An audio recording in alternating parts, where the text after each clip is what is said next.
go back to your trip to Iraq. When your pens and pencils are in your pocket and you're not reporting, what do the people you're with say about being over there? I mean, we hear both, depending on which conservative or liberal show we're listening to on the radio, you hear completely opposite approaches. Some of it depends on where people stand in the chain of command. I think the lowest guy on the ground, you'll find a real variety of responses. I saw kids, 18, 19 years old, really learning Arabic and, talking to the people on the street and reaching out and saying, this is important what we're doing. We're protecting people. Then I heard, the same guys that are, or different guys in the same platoon that are playing, Nintendo and then rolling out of the gate and sort of just not really focused or kind of focused on their mission, but not really focused on, the bigger picture that I saw in other people. As you go up the chain of command, I found an incredible unity. One of my organizing principles in going out there was, I keep hearing from military officers this great confidence that we are winning and are going to win, great optimism, and an incredible commitment that's completely at odds with where the American public is now. And so I wanted to dig into that on this trip to figure out why it is that they're so confident. Are they, drinking administration Kool-Aid? Is this some kind of trick they're playing on themselves because they can't deal with the fact that, this war is going wrong and people are dying in vain? Or is there something else going on? And I actually, I found that something else is going on, and it's hard to talk about it back here, and it's a really, this is a cynical town, but I found incredible idealism and incredible humanity over there. The things that you see, the second organizing principle that I had going over was, I always heard these amazing stories of great violence going on, but never really ran any of them to ground. And so I thought, I'm going to get to Haditha, because I've heard about this police officer, or the police chief in Haditha, whose family apparently was all murdered and their heads put on stakes. And I thought, how could that possibly be true? So let me go there and ask him myself. So I went there with the intention of meeting Colonel Farouk, and I did, and we talked about it. And it turns out that indeed his brother, who he talked into becoming a police officer in 2006, was kidnapped on his way to Beji, which is a big oil refinery town, with another police officer, and he was murdered, and his head was cut off and put on a stake in the middle of the traffic circle in Beji. They never found his body. So that was fairly profound for me. And I don't think Americans understand, and I'm eventually bringing this to a point, I don't think Americans understand the incredible savagery and the violence that American military officers are seeing every day over there. And I think that is really centrally the key to why they're so confident and so determined and so optimistic. One officer, Captain Matt Tracy, the 2-3, he's a company commander, Echo company commander at 2-3 in downtown Haditha, sitting in this office with Colonel Farouk and a bunch of others, and there's this great cacophony of Arabic and English going back and forth, and tea being served, and music videos and thing, and he's smoking these cigarettes, and he's this baby face, and talking to me very low under the chatter, and I just listened to the tape again last night, and what he said was, every morning I wake up and I feel like I'm pushing a little girl out of the way of a bus, and I pick her up and I bring her to the other side of the road, and I've saved that little girl. He said, every day I feel like that, and in fact, that is what's happening there. I can't tell you. I mean, the night before I got to Barwana, there was a police recruitment drive going on in Barwana that I went to, which was another case of the tribes coming together and bringing men who were scared to death, who had to be brought under cover of night, were not allowed to leave this compound because they could be killed if they went out, if the insurgents thought that they were cooperating with the Americans.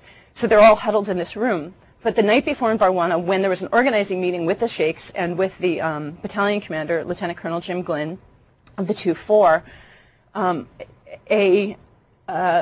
three men, masked men, came to the door of a house, and I know this because I talked to the medic that responded to the scene, came to the door of the house and asked for water. And the father in the house opened the door for them. And in Arab cultures, if a guest comes to your house, you open your house to them, you give them what they need. It's sort of an old desert tradition, a Bedouin tradition, because if you can't rely on people in the desert, you'll die. So this is one of the really lovely things about Iraqi culture. They're very welcoming. But these masked men appeared at his door, asked for water. So his 12-year-old son came to the door, and and stood there, with the men while the father went to get water. And while the father was gone, they shot this kid in the face 4 times. I'm sorry, I'm still a little bit. It was kind of a crazy trip for this. I ran into so many people that had this incredible amount of violence. It's okay. So this is very unprofessional. At any rate, a bullet lodged in his little sister. This medic responded amazingly. The 4 bullets in this kid's head missed everything critical, and he's recovering in a hospital in Baghdad. But this is what these people outside of the green zone are seeing and dealing with every day. It's real evil, and that's a hard word, I think, for people here to hear, because it's been sort of co-opted by the political process. George Bush sort of trotted out these evildoers, and so it's a hard word to say. But I mean, I'm just not sure how you can, what other word there can be for people who are shooting kids in the face. Now, here's where the people on this side of the war debate and the people on this side of the war debate, I hope that they'll listen to this. This is not about the original case for war. This is the fact is that we invaded this country, rightly or wrongly, and that's up to people's opinions on how it all goes. We didn't have enough troops to impose security, but we removed the strictures of a police state. There was a whole class of people there that are professionally violent, that worked for Saddam Hussein. In addition to that, a large number of criminals, and in a culture that has a higher acceptance of violence than our culture does. So it's sort of hard to understand. But what happens is we removed the strictures of a police state, and we didn't impose security on top of that, thinking either naively or negligently that the people would sort of take care of themselves. And most Iraqis, are like Americans and just kind of want to get on with their day and go to work and have their kids in school. But how long would it be in the United States if you remove the police force, told them to go home, remove the U.S. military, told them to go home, remove the government? How long would it be before the petty criminals hit the streets? And that's what you saw in Baghdad. You saw looting, you saw carjacking, banditry in the streets, and that's what was going on in 2003 when I was there. Shortly thereafter, organized crime sets in. And, and how long would it be in L.A. before the Crips and the Bloods took over the streets if you didn't have that security? And so that's what's going on there now. So it's completely sort of separate and unrelated to the case for war. These are people that existed there, but because we invaded and handled it the way we did, we sort of allowed this power vacuum to exist, and so those people took over, and that's the real evil that they're fighting. And one of the interesting things that was said to me by Matt Tracy and by others is that, I'm fighting real evil, and this is no longer for me, what some others said, this is no longer for me, not me, the others, about American national security. This is about saving humans. There was a sergeant in Baghdad that said something similar to me.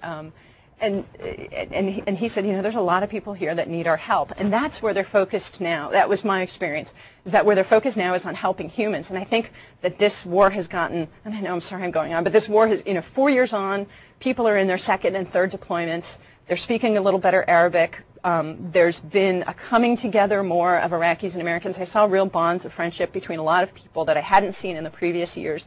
And I think that Iraqis have become more human for soldiers and Marines, and vice versa. I think they have become more to them. So it was an interesting trip on that very human level, that this is, I kind of went in thinking Iraq, I must figure out what Iraq means for U.S. national security. And I came out saying, American national security, we can take care of ourselves, but somebody needs to take care of these Iraqis.